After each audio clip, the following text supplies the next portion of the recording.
बचपन से ये तो सिखाया गया है कि फिजिकली स्ट्रांग बनना है, ये भी सिखाया गया है कि फाइनेंशियली स्ट्रांग बनना है। इमोशनली भी कई बार ज्ञान मिल जाता है कि इमोशनली स्ट्रांग बनो, लेकिन मेंटली स्ट्रांग बनने को लेकर ना तो कोई जिक्र करता है और ना ही कोई इस पर ध्यान देता है। फिर ये चाहे घर की बात हो, बाहर की बात हो, स्कूल की बात हो या कोई भी बात हो। नमस्कार, पंजाब की हिस्ट्री नवोदय टाइम्स देख रहे हैं आप। मैं हूं आपके साथ पूजा खंडूरी और आज हम एक गवर्नमेंट स्कूल में मौजूद हैं जहां पर मेंटल हेल्थ क्लिनिक बनाया गया है। अगर मैं आपको ये तस्वीरें दिखाऊं तो आप देख पाएंगे कि ये मेंटल हेल्थ क्लिनिक इस स्कूल के अंदर बनाया गया है जो पिछले 1 साल से यहाँ पर चल रहा है। यहाँ पर मेडिकल ऑफिसर्स है, यहाँ पर साइकोलॉजिस्ट है। अगर किसी बच्चे को बैंडेड वैंडेड की प्रॉब्लम होती है तो उनकी प्रॉब्लम का सोल्यूशन यहाँ पर निकाल दिया जाता है। हम अंदर भी आपको लेकर चलेंगे और आपको ये दिखाएंगे कि किस तरीके से यहाँ पर काम किया जाता है, किस तरीके से अगर सरकार की तरफ से कोई निर्णय लिया गया है तो उसको आगे कैसे प्रोसीड किया जा रहा है कम, और इसका बच्चों पर किस तरीके से असर पड़ रहा है ये भी देख लेना बहुत ज़्यादा ज़रूरी होता है। यहाँ पर बच्चे अभी बैठे हुए हैं लाइन पे, अपने टर्न का इंतज़ार कर रहे हैं। इसके बगल में मेडिकल रूम है। ये वो रूम है जहाँ पर आकर वो अपने मेंटल हेल्थ को डिस्कस कर सकते हैं। उनकी मेंटल सिचुएशन अभी क्या है उसे वो डिस्कस कर सकते हैं। और एक सेशन अभी यहाँ पे चल भी रहा है। एक 11th क्लास की बच्ची है जो अपनी साइकोलॉजिस्ट से भी बात कर रही हैं, उनसे जानने की कोशिश कर रही हैं कि जो सिचुएशन वो अभी फेस कर रही हैं उस सिचुएशन में उनको किस तरीके से डील करना पड़ता है। उनसे बात भी हम कर लेते हैं कि किस तरीके से इस पूरे प्रकरण में वो फिट बैठ रहे हैं और किसे आगे इनकी तरफ से किस तरह से बढ़ाया जा रहा है। मैम, आपका नाम क्या है? हाय, मेरा नाम सिमरन है।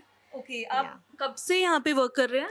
सो I been working here for last 2 months. तो मुझे 2 महीने हो गए हैं इधर पोस्टेड हुए हुए। मेरे से पहले एक और साइकोलॉजिस्ट थी जो पोस्टेड थी, एंड मुझे लास्ट 2 महीने से पहले ही पोस्ट किया गया है। एंड मैं इधर काम कर रही हूँ एज अ साइकोलॉजिस्ट। ये हमारा क्लिनिक है। एंड ये जो प्रोजेक्ट है ये पिछले साल से ही चल रहा है। एंड ऑफकोर्स मैं ग्रुप सेशंस कंडक्ट करती हूँ। इन ग्रुप सेशंस के बाद मुझे पता लगता है कि ओके कुछ इंडिविजुअल कंसर्न्स वाले सेशंस भी होते हैं, तो मैं इंडिविजुअल सेशंस भी लेती हूँ बच्चों के साथ।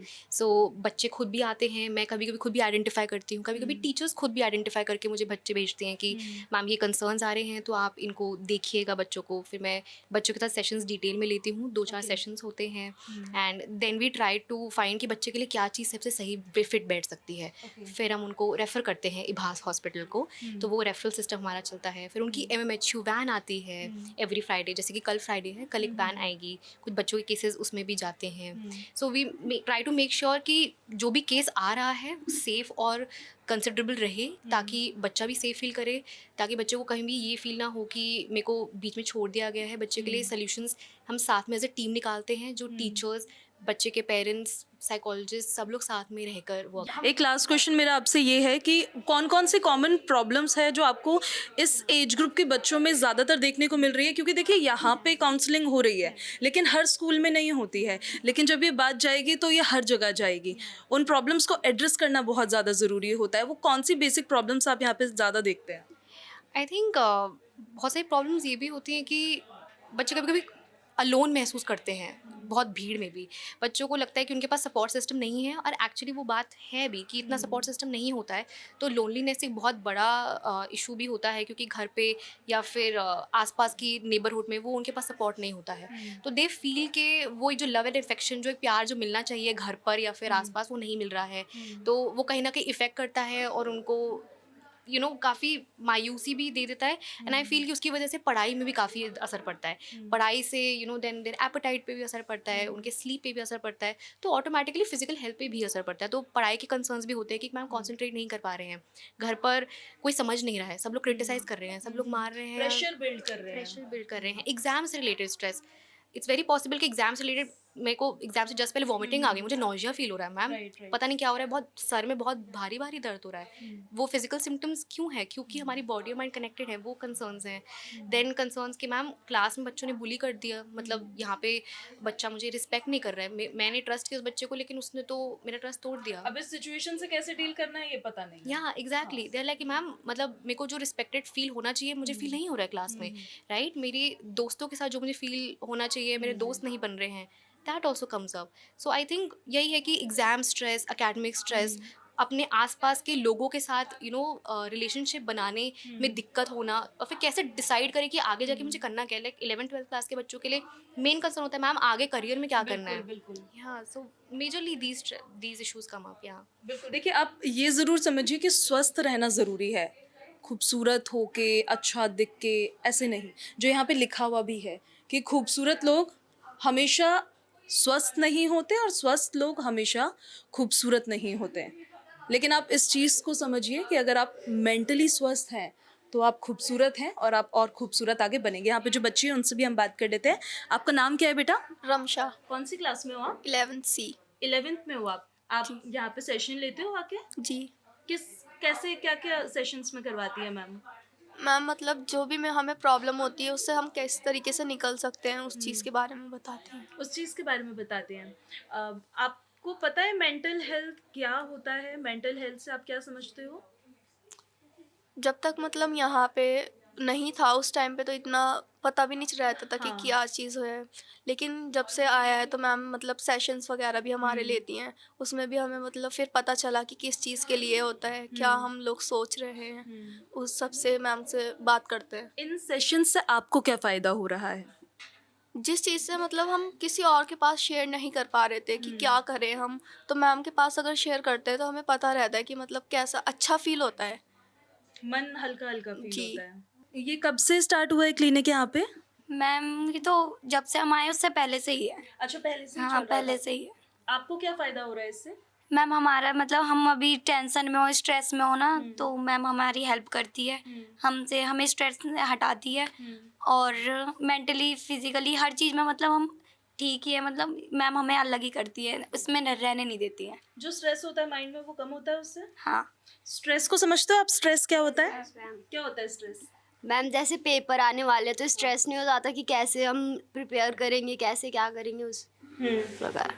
तो फिर आपको सेशंस में कैसा फ़ील होता है? आपका एक्सपीरियंस कैसा रहा है? बहुत अच्छा फील होता है। अच्छा, कितने सेशंस हो जाते हैं मतलब वीकली, एक हफ्ते में? मैम 3। 3-4 3 हो गए। सेशंस हो जाते हैं। अच्छा, इस चीज़ को आप लोग समझ पा रहे हो कि इमोशंस अलग-अलग तरह के होते हैं। डर, एंग्ज़ायटी, घबराहट, उदास होना, खुश होना, लेकिन अगर ऊपर से गुस्सा आ जाता है तो वो सेम नहीं है। ये सारी चीज़ें क्लियर होती है आपके यहाँ पे? यस मैम, होती है। जैसे स्कूल में कभी-कभी हमने देखा है कि बच्चे ना दूसरे बच्चों को भी बुली कर लेते हैं, है ना? उस चीज़ पे कितना फ़र्क पड़ता है ऐसे सेशंस के बाद? मैं तो उससे ऑलरेडी हो चुका हूँ बोली बहुत। अच्छा। मैं अभी हूँ पर मुझे फ़र्क नहीं पड़ता अब, क्योंकि छोड़ देते हैं, बोलने दो, बोलना लोगों को काम है बोलना, पर मैम समझा देती कि ऐसे बोलेंगे अपने आप ठीक हो जाएंगे फिर। ऐसा तो देखिए ये चीज़ ना समझना बहुत ज़्यादा ज़रूरी है कि अगर आपकी लाइफ में कैसी भी सिचुएशन है, अच्छी है, बुरी है, ख़राब है या जैसे भी है, आपको उसे टैकल कैसे करना है, आपको उस सिचुएशन को हैंडल कैसे करना है, इसका जो मेन ऑब्जेक्टिव है मेडिकल क्लिनिक का वो ये है। और स्कूल मेंटल हेल्थ इनिशिएटिव पर बातचीत करने के लिए इसी स्कूल के प्रिंसिपल रणवीर सिंह सर हमारे साथ मौजूद हैं। पंजाब की हिस्ट्री में बहुत स्वागत है सर आपका। स्वागत, आपका बहुत बहुत स्वागत है। Thank you. ये जो स्कूल मेंटल हेल्थ इनिशिएटिव है, इस इनिशिएटिव को as a principal, as a teacher आप कैसे देखते हैं?